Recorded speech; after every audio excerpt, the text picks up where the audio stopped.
الحمد لله رب العالمين الصلاة والسلام على خاتم النبيين وعلى آله وصحبه أجمعين أما بعد فأعوذ بالله من الشيطان الرجيم بسم الله الرحمن الرحيم قال الله تعالى في سورة الكهف ثم أتبع سببا حتى إذا بلغ مطلع الشمس وجدها تطلع على قوم لم نجعل لهم من دونها سترا كذلك وقد أحطنا بما لديه خبرا۔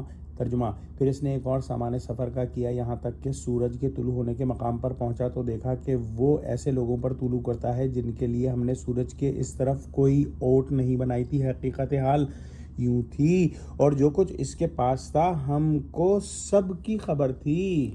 یعنی جب ذوالقرنین نے مغربی سفر سے فراغت اختیار کی تو پھر مشرقی سفر کا سامان درست کرنے لگا۔ قرآن و حدیث میں یہ تصریح نہیں کہ ذوالقرنین کے یہ سب سفر فتوحات اور ملک گیری کے لیے تھے۔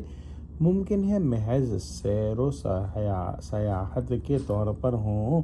اثناء سفر میں ان اقوام پر بھی گزر ہوا جو اس کے زیر حکومت آ چکی تھی اور بعض اقوام نے ایک طاقتور بادشاہ سمجھ کر ظالموں کے مقابلے میں فریاد کی ہو، جس کا ذوالقرنین نے اپنی غیر معمولی قوت سے سدباب کر دیا، جیسا کہ آگے یاجوج و ماجوج کے قصے میں آتا ہے۔ واللہ اعلم۔ انتہائے مشرق میں اس نے ایک ایسی قوم دیکھی جن کو آفتاب کی شعاعیں بے روک ٹوک پہنچتی تھیں۔ یہ لوگ وحشی جانگلو ہوں گے، گھر بنانے اور چھت ڈالنے کا ان میں دستور نہ ہوگا، جیسے اب بھی کچھ خانہ بدوش وحشی اقوام میں چھت ڈالنے کا رواج نہیں۔ کذالک سے مراد یہی ہو سکتی ہے کہ مشرق اور مغرب کے سفر کی جو کیفیت بیان کی گئی ہے واقع میں اسی طرح ہے۔ جو وسائل اس کے پاس تھے اور جو حالات وہاں پیش آئے، ان سب پر اللہ سبحانہ وتعالیٰ کا علم محیط ہے۔ تاریخ والے شاید اس جگہ کچھ اور کہتے ہوں گے، فی الحقیقت اتنا ہے جو فرما دیا۔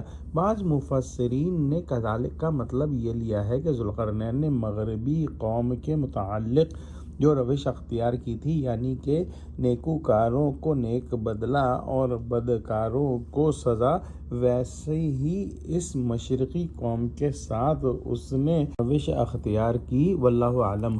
دعا کرتے ہیں کہ اللہ سبحانہ وتعالی ہم کو قرآن کا فہم عطا فرما، ہم کو سچوں سے جوڑے، ہم کو صراط مستقیم پر قائم فرما دے۔ اللہ مسلمانوں کی مدد کر، یا اللہ مسلمانوں کو متحد کر دے، آمین۔